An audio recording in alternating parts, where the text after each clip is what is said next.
नमस्कार दोस्तों, मैं रूप सिंह और रूप सिंह मैथ साइंस क्लास में आपका स्वागत है। अपने चल रहे दोस्तों साइंस और साइंस में अपन इलेक्ट्रिसिटी देख चुके हैं। उसके बाद अपन ने साउंड स्टार्ट की थी दोस्तों, और साउंड के अपन 3 पार्ट देख चुके हैं। फर्स्ट पार्ट में इंट्रोडक्शन देखा, उसके बाद अपन ने सेकंड पार्ट में देखा कि ध्वनि की चाल वायु में कितनी होती है, हीरे में कितनी होती है, कांच में कितनी होती है, एल्युमिनियम में कितनी होती है, इस्पात में कितनी होती है।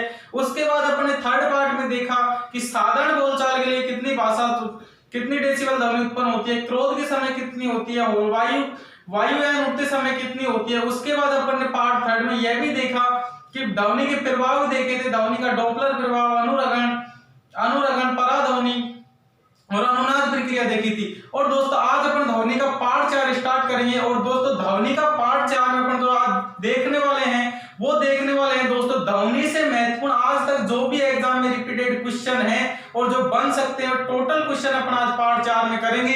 तो दोस्तों वीडियो को पहले देखें, उसके बाद अगर आपको वीडियो पसंद आए तो लाइक करना, अगर पसंद नहीं आए तो डिसलाइक करना, और चैनल पर न्यू है तो वीडियो पूरी देखें, और पूरी देखने के बाद आपको क्वेश्चन पसंद आए तो चैनल को सब्सक्राइब करना, वरना सब्सक्राइब मत करना। तो दोस्तों आज अपन ध्वनि का पार्ट 4 स्टार्ट करेंगे, और ध्वनि का पार्ट 4 जो स्टार्ट करेंगे उसमें अपन देखेंगे ध्वनि से संबंधित जो भी महत्वपूर्ण क्वेश्चन बन सकते हैं उन क्वेश्चनों। तो पहला क्वेश्चन है, ध्वनि का तारतम्य किस पर निर्भर करता है?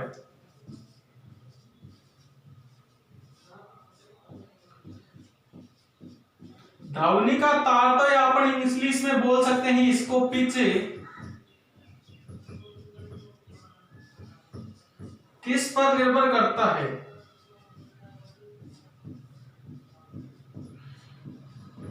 दोस्तों अपना पहला क्वेश्चन है, ध्वनि का तारतम्य पिच किस पर निर्भर करता है। और दोस्तों एनटीपीसी 2016 में यह क्वेश्चन रिपीटेड क्वेश्चन है।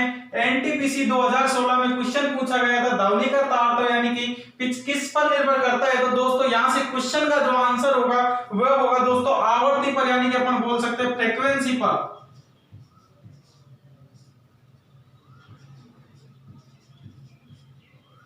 और दोस्तों क्वेश्चन अपना ध्वनि का तारतम्य पिच किस पर निर्भर करता है दोस्तों, एनटीपीसी 2016 में रिपीटेड क्वेश्चन है, और क्वेश्चन का जो आंसर होगा वह होगा आवृत्ति पर।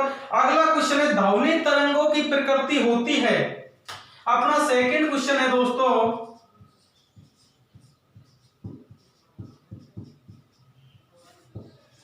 ध्वनि तरंगों की प्रकृति होती है। अब दोस्तों क्वेश्चन था ध्वनि तरंगों की प्रकृति होती है, और यह क्वेश्चन था दोस्तों आरआरबी जेईई 2019। यह क्वेश्चन था दोस्तों आरआरबी जेईई 2019 में क्वेश्चन पूछा गया था, ध्वनि तरंगों की प्रकृति होती है। और दोस्तों ऑप्शन दिए गए थे, अनुदैर्घ्य है, पहला ऑप्शन था अनुदैर्घ्य है, दूसरा ऑप्शन था अनुप्रस्थ, तीसरा ऑप्शन था एक व दोनों, और चौथा ऑप्शन था दोस्तों नन। यानी कि दोस्तों क्वेश्चन था ध्वनि तरंगों की प्रकृति होती है, यानी कि ध्वनि तरंगें किस प्रकार की होती है, अनुदैर्घ्य होती है, अनुप्रस्थ होती है, अनुदैर्घ्य अनुप्रस्थ दोनों होती है, इनमें से कोई नहीं होती। तो दोस्तों इस क्वेश्चन का यहां से आंसर होगा कि ध्वनि तरंगों की प्रकृति अनुदैर्घ्य होती है। यानी कि दोस्तों ध्वनि तरंगों की प्रकृति किस प्रकार की होती है, यानी कि तो यहां से अपन ने देखा कि ध्वनि तरंगों की प्रकृति अनुदैर्घ्य होते। बढ़ते हैं दोस्तों अगले क्वेश्चन को। और दोस्तों अपन जो भी क्वेश्चन करेंगे रिपीटेड क्वेश्चन, और जो भी क्वेश्चन बन सकता है सभी प्रकार के क्वेश्चन पार्ट 4 में देखेंगे। तो बढ़ते हैं दोस्तों अगले क्वेश्चन की ओर।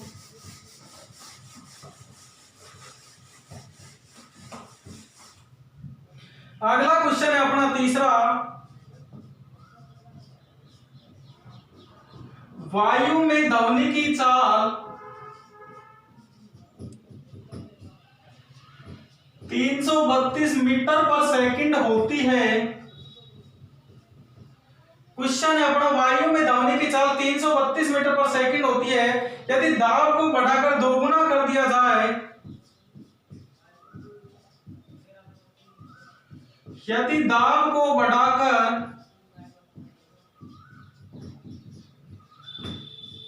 दोगुना कर दिया जाए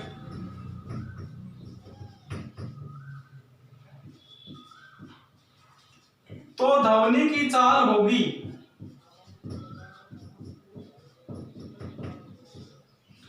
दोस्तों ग्रुप डी 2018 में क्वेश्चन आया गया था कि वायु में ध्वनि की चाल 332 मीटर पर सेकंड होती है। यदि ध्वनि का वेग को बढ़ाकर 2 गुना कर दिया जाए तो ध्वनि की चाल क्या होगी। अब दोस्तों अपन देखते हैं इस क्वेश्चन के ऑप्शन क्या दे रखे थे अपन को। पहला ऑप्शन था अपना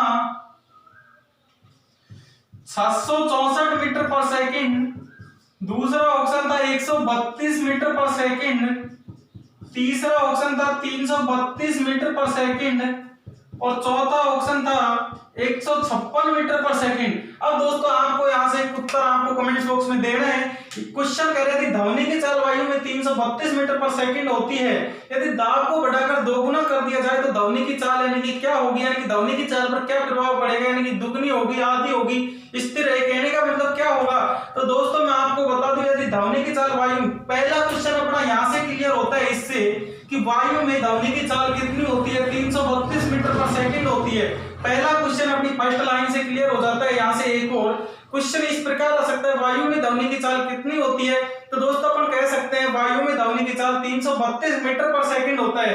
अब क्वेश्चन कह रहे थे दाब को बढ़ाकर 2 गुना कर दिया जाए तो ध्वनि की चाल क्या होगी। अब दोस्तों मैं आपको इसको कॉन्सेप्ट से बता दूं कि दाब को बढ़ाकर अपना 2 गुना कर दिया जाए, आधा कर दिया जाए, 4 गुना कर दिया जाए, दाब बढ़ाने से दोस्तों वायु में ध्वनि का कोई भी प्रभाव नहीं पड़ेगा। तो दोस्तों यहां से जो अपना आंसर होगा वह होगा 332 मीटर पर सेकंड, यानी कि वायु में ध्वनि की चाल 332 मीटर पर सेकंड होगी, यानी कि नो चेंज होगी। यानी कि दोस्तों ध्वनि की चाल 332 मीटर पर सेकंड होगी। चाहे दाब को 2 गुना कर दिया जाए, चाहे दाब को 4 गुना कर दिया जाए, ध्वनि की चाल पर इसका कोई प्रभाव नहीं पड़ेगा। तो दोस्तों बहुत ही इंपॉर्टेंट क्वेश्चन है एग्जाम की दृष्टि से, बार बार रिपीटेड क्वेश्चन है दोस्तों। इन क्वेश्चनों को अच्छे से नोट्स बनाइए और अब एग्जाम के टाइम आपको क्वेश्चन बहुत ही हेल्प करेंगे दोस्तों। चाहे एसएससी हो चाहे रेलवे हो, इस प्रकार के क्वेश्चन दोस्तों हर एग्जाम में पूछे जाते हैं। क्योंकि दोस्तों क्वेश्चन कॉन्सेप्ट वाला है, कह रहे दाब को बढ़ाकर 2 गुना कर दिया जाए। तो कुछ स्टूडेंट यहाँ पर कंफ्यूज हो जाते हैं, कुछ स्टूडेंट 364 ऑप्शन कर देते हैं और कुछ स्टूडेंट 132, यानी कि कुछ स्टूडेंट सोचते हैं दाब अगर अपने दुगना कर दिया तो ध्वनि की चाल भी दुगना हो जाएगी। लेकिन दोस्तों ऐसा कोई रूल नहीं है, ध्वनि की चाल दाब बढ़ाने पर कोई प्रभाव नहीं पड़ता है। तो ध्वनि की चाल यहां से 332 मीटर पर सेकंड होगी। बढ़ते हैं दोस्तों अगले क्वेश्चन की ओर। अगला क्वेश्चन अपना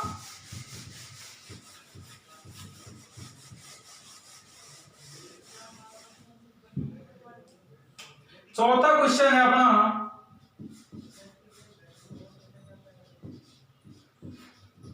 ध्वनि का वेग सर्वाधिक किस माध्यम में होता है।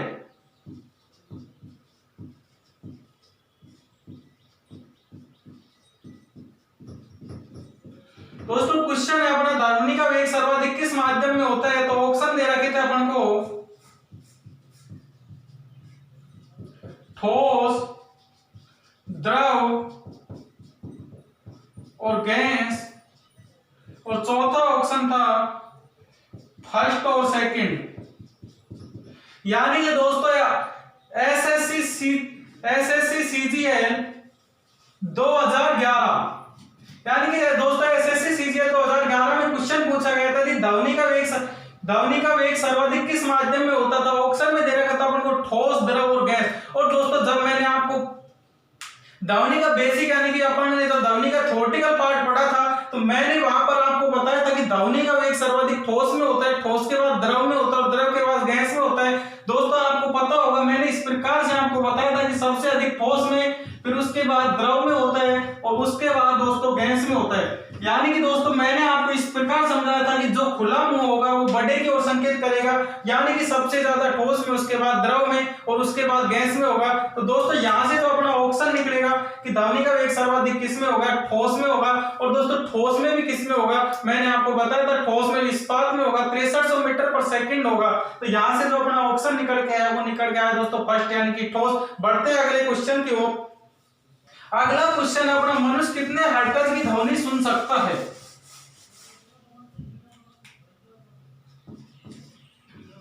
अगला क्वेश्चन है मनुष्य कितने हर्ट्ज की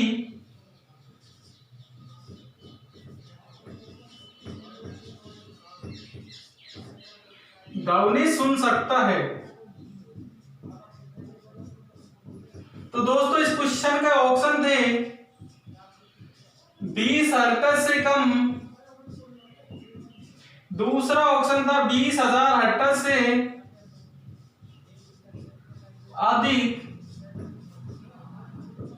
और तीसरा ऑप्शन था 20 हर्ट्ज से 20,000 हर्ट्ज तक, और चौथा ऑप्शन था नन ऑफ दी। दोस्तों क्वेश्चन में मनुष्य कितने हर्ट्ज की ध्वनि सुन सकता है? ऑप्शन दे रखे थे 20 हर्ट्ज से कम, 20,000 हर्ट्ज से अधिक, और 20 हर्ट्ज से 20,000 हर्ट्ज के मध्य, और ऑप्शन चौथा था नन ऑफ दी। तो दोस्तों जब मैंने आपको बताया था ध्वनि 3 प्रकार की होती है, श्रव, अश्रव और प्रश्रव। श्रव ध्वनि वह ध्वनि होती है जिसको मानव आसानी से सुन सकता है, यानी कि 20 हर्ट्ज से 20,000 हर्ट्ज के मध्य होती है। उसके बाद देखी थी अपन ने अश्रव ध्वनि, यानी कि अश्रव ध्वनि वह ध्वनि होती है जो मानव कानों के द्वारा सुनाई नहीं देती है, यानी कि 20 हर्ट्ज से कम ध्वनि होती है जो अश्रव में आती है। उसके बाद देखा था अपने परश्रव, यानी कि परश्रव ध्वनि 20,000 हर्ट्ज से अधिक होती है और मानव कानों के लिए हानिकारक होती है। और मैंने आपको यह भी बताया था कि परश्रव ध्वनि को चमगादड़, कुत्ता, उल्लू व डॉल्फिन सुन सकते हैं। और दोस्तों यह भी बताया था, वहां से यह भी क्लियर कराया था कि चमगादड़ अंधे होते हैं, अवरोधों से नहीं टकराते, क्योंकि चमगादड़ परश्रव ध्वनि को सुन सकता है। परश्रव ध्वनि को जैसे ही सुनेगा तो उसको मतलब कि परश्रव ध्वनि से सुनने से अवरोधों से नहीं टकराता है। तो दोस्तों यहाँ से अपना क्वेश्चन ये है कि मनुष्य कितने हर्ट्ज की ध्वनि सुन सकता है? तो दोस्तों मैंने आपको जैसे ही श्रव ध्वनि बताई थी, तो मैंने श्रव ध्वनि में आपको बताया था कि मनुष्य 20 हर्ट्ज से 20,000 हर्ट्ज के मध्य ध्वनि सुन सकता है। तो यहाँ से दोस्तों अपना तीसरा ऑप्शन बिल्कुल सही होगा, यानी कि मनुष्य 20 हर्ट्ज से 20,000 हर्ट्ज तक की ध्वनि सुन सकता है। अगला क्वेश्चन है अपना, चमगादड़ अंधेरे में उड़ सकती है क्यों? दोस्तों आपको बताना है इसका आंसर। क्वेश्चन है अपना,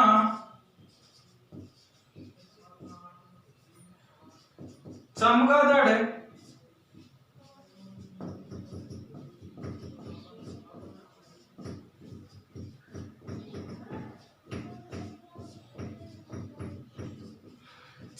अंधेरे में उड़ सकती है क्यों?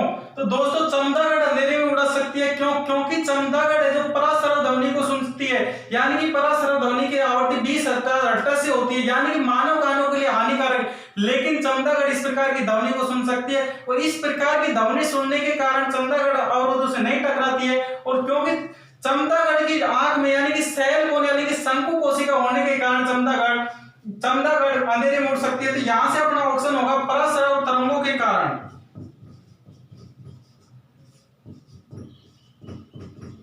यानी कि परश्रव ध्वनि को सुनने के कारण,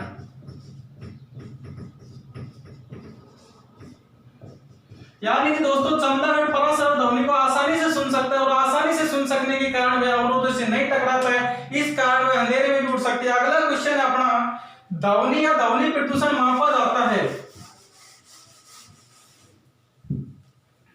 अगला क्वेश्चन है अपना, ध्वनि या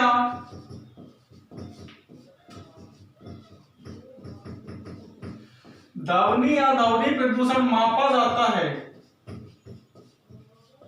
दोस्तों अपना क्वेश्चन है ध्वनि या ध्वनि प्रदूषण मापा जाता है, यानी कि ध्वनि की तीव्रता मापी जाती है। और ध्वनि की तीव्रता मैं आपको बता चुका हूं दोस्तों, डेसिबल में मापी जाती है, और दोस्तों डेसिबल को डीबी से दर्शाया जाता है। तो यहां से जो अपना ऑप्शन होगा वह होगा डेसिबल, यानी कि ध्वनि की तीव्रता डेसिबल में मापी जाती है।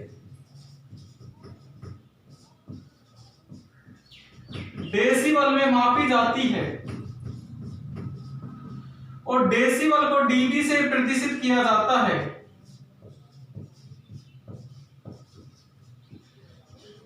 डेसिबल को डीबी से प्रतिशत किया जाता है, यानी कि दोस्तों क्वेश्चन है ध्वनि या ध्वनि प्रदूषण मापा जाता है, यानी कि ध्वनि की तीव्रता कहने का मतलब किससे मापी जाती है? तो ध्वनि की तीव्रता दोस्तों डेसिबल से मापा जाता है, डेसिबल से मापी जाती है, और डेसिबल को दोस्तों डीबी से प्रतिशत किया जाता है। अब बढ़ते हैं दोस्तों नेक्स्ट क्वेश्चन की ओर। अपना नेक्स्ट क्वेश्चन है, साधारण बोलचाल के समय कितने डेसिबल ध्वनि उत्पन्न होती है? अपना अगला क्वेश्चन है,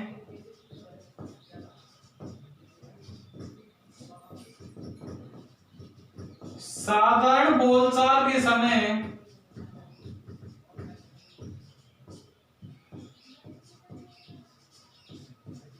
कितने डेसिबल ध्वनि उत्पन्न होती है?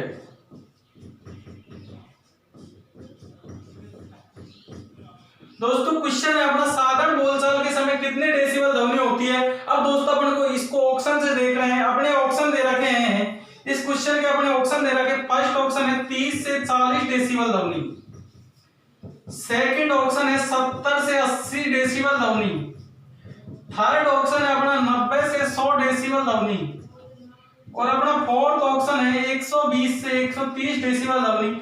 अब दोस्तों क्वेश्चन कह रहे हैं यानी कि साधारण बोलचाल यानी कि अपन साधारण भाषा में बातचीत करते हैं वो कितने डेसिबल ध्वनि होती है। तो दोस्तों जब अपने थ्योरेटिकल पार्ट पढ़ा था तो मैंने बताया था आपको साधारण बोलचाल के समय 30 से 40 डेसिबल ध्वनि होती है।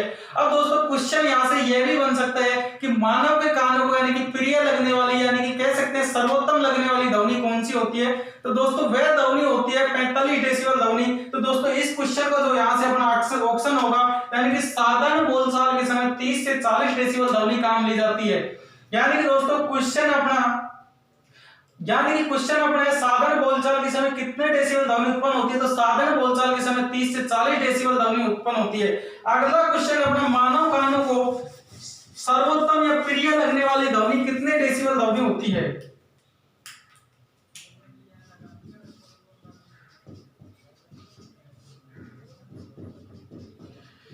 मानव कानों को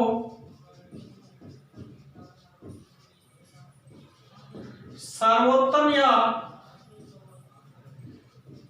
प्रिय लगने वाली ध्वनि कितने डेसिबल होती है।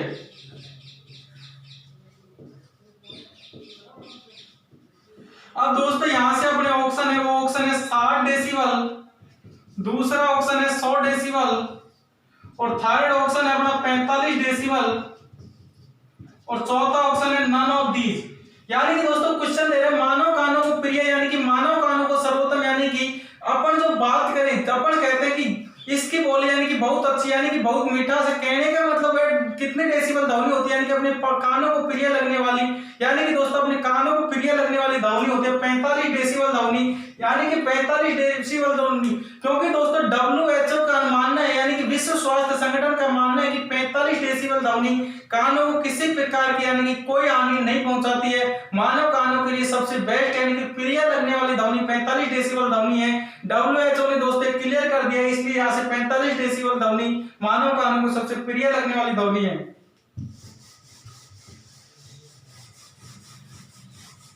अगला क्वेश्चन है, ध्वनि का प्रभाव मानव कानों में कितने समय तक रहता है। ध्वनि का प्रभाव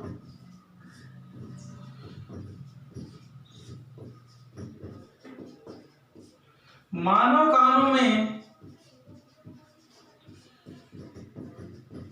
कितने समय तक रहता है।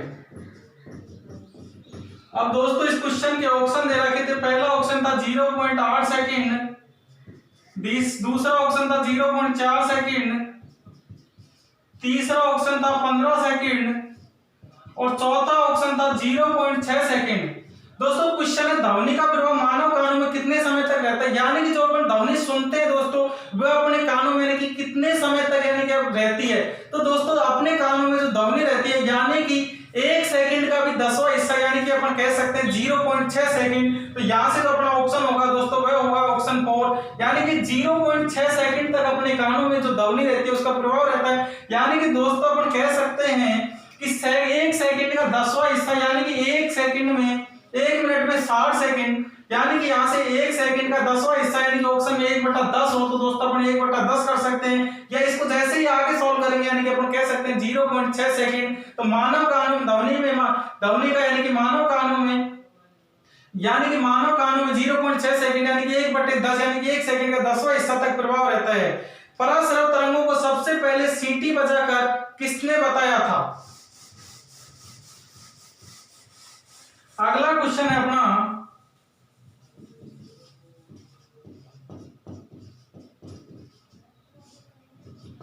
पराश्रव तरंगों को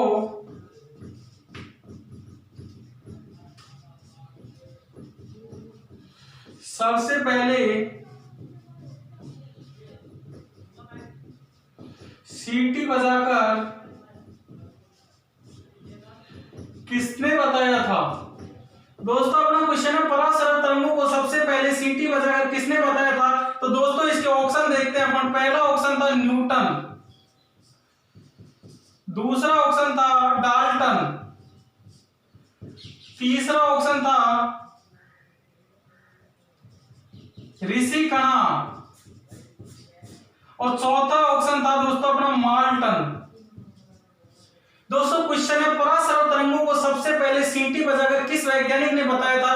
पहला ऑप्शन है अपना न्यूटन, सेकंड ऑप्शन है डाल्टन, तीसरा ऑप्शन है ऋषि कणा जिसने परमाणु की खोज की थी और चौथा ऑप्शन है माल्टन। तो दोस्तों यहां से मैं आपको क्लियर कर दूं कि सबसे पहले परासरल तरंगों को सीटी बजाकर माल्टन नामक वैज्ञानिक हुए थे। और दोस्तों यह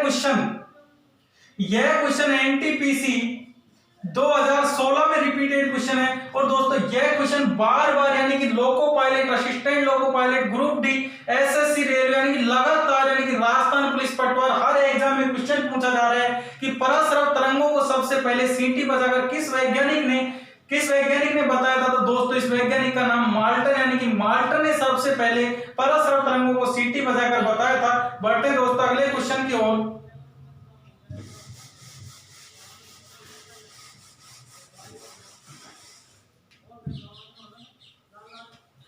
अगला क्वेश्चन है अपनी ध्वनि की चाल सर्वाधिक होती है।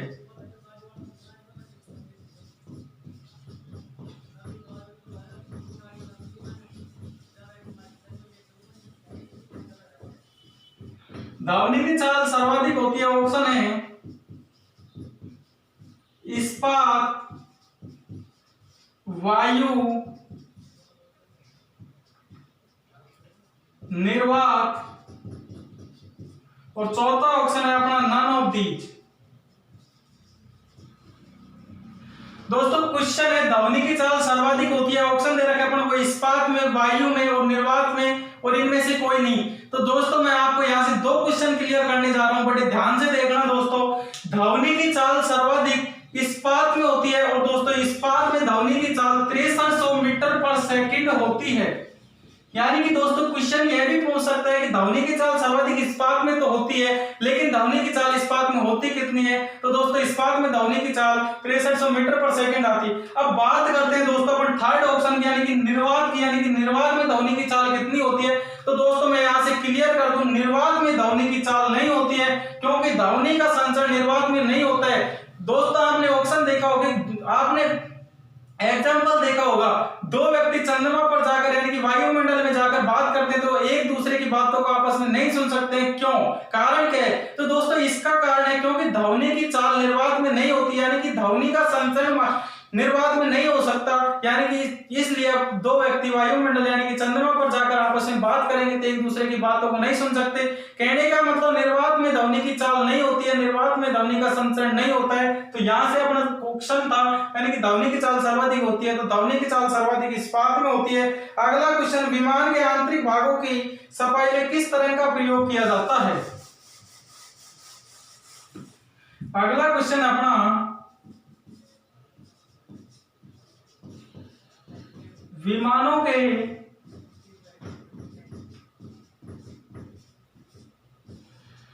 आंतरिक भागों की सफाई में किस तरह का प्रयोग किया जाता है?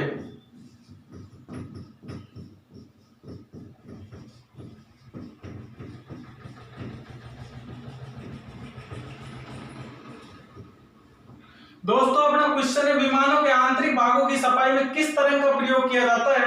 तो दोस्तों यहां से अपन को ऑप्शन दे रखा है। पहला ऑप्शन था श्रव्य तरंग, दूसरा ऑप्शन था अश्रव्य और तीसरा ऑप्शन था अपना पराश्रव्य और चौथा ऑप्शन था अपना सभी। यानी दोस्तों क्वेश्चन है विमानों के आंतरिक भागों की सफाई में किस तरंग का प्रयोग किया जाता है?